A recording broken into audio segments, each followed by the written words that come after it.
తెలిసిపోయేసరికి మా నాన్న నన్ను మీకు అమ్మేశారని అబద్ధం చెప్తారా? అమ్ముడు పోయానా నేను? నీలాంటి వాడిని. తప్పంతా నా ఒక్కడదే కాదు. తప్పు నాదేలే. నీలాంటి వాడి మాటలు నమ్మారు చూడు. పెళ్ళైన ఆడుతాను అక్రమ సంబంధం పెట్టుకుంటావా? నీకెంత ధైర్యం లేకపోతే ఇంకొకటి పెళ్ళం గదిలోకి వెళ్తావు నువ్వు? నీకేమైనా సిగ్గు సరే ఉందా? ఊరికే నోటుకొచ్చినట్టు మాట్లాడకు.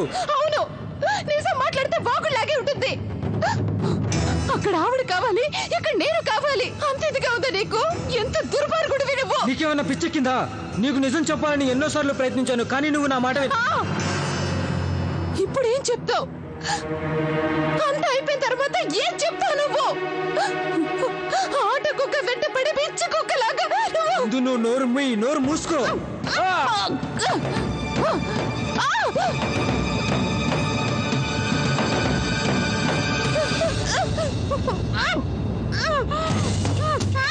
ఊరికే గింజుకోకు. నిన్ను డబ్బు పెట్టుకుని ఇక్కడికి తీసుకొచ్చారు. వదలండి, నేను నమ్మను. మీరంతా కలిసి నన్ను మోసం చేశారు. నాకేం అంత అవసరం లేదు. మీ నాన్నే కాళ్ళ వేళ్ళ పడ్డాడు.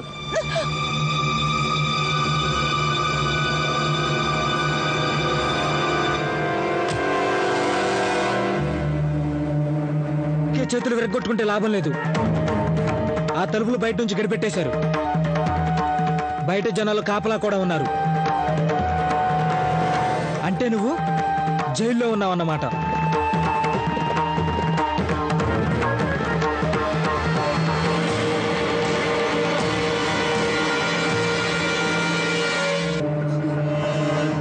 ఇదిగో చెప్తున్నా, నీకే చెప్తున్నా, అడుగు ముందుకు వేకు. నేను ప్రాణాలు తీసేస్తాను, జాగ్రత్త. ఇంతవరకు చేసేది చాలు. ఇంకా నన్ను ఏమైనా చేశారు వదిలిపెట్టను. నేను ఒక్కదాన్ని ఉన్నాను కదా. నేను నిన్ను ఏమి చెయ్యబోవడం లేదు. ఏదో చేస్తాననుకుంటున్నావే, అలాంటి చేయనంటే చేయను.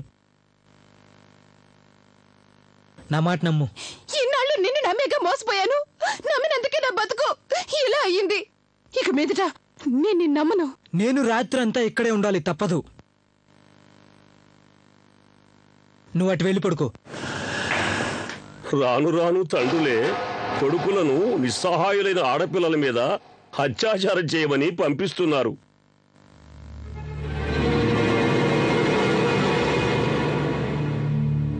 ఈ లోకంలో ఆడదానికంటే అబలలు వేరే ఎవరూ ఉండకపోవచ్చు. అయితే ఆ అబలే మగవారి నాశనానికి మూల కారణం కూడా అవుతుంది. నా కోసం కూడా ఎవరో ఎదురు చూస్తుంటారని మీకెప్పుడు తట్టలేదా? అంత అబద్ధం చెప్తారా? మా నాన్నే నన్ను అమ్మేశాడని చెప్తారా? మీ అందరివి ఎంత నీచపు బుద్ధులండి. నన్నేం చెయ్యాలని తీసుకొచ్చారు? ఇప్పుడు అవన్నీ తెలుసుకుని ఎలాంటి లాభం ఉండదు. అయితే నిన్ను ఇక్కడికి కొని తెచ్చిన మాట వాస్తవం. నీ ముద్దుల కుమారుడు ఇవాళ నేను చెప్పిన పని చేసి తీరతాడు. అతి త్వరలో నువ్వు వారసుని చూడబోతున్నావు.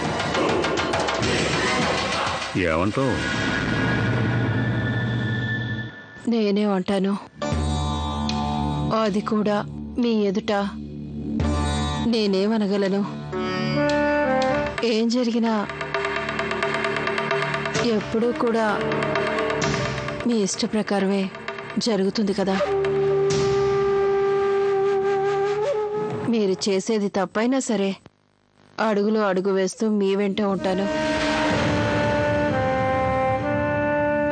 భార్య అంటే చరణదాసి కదా.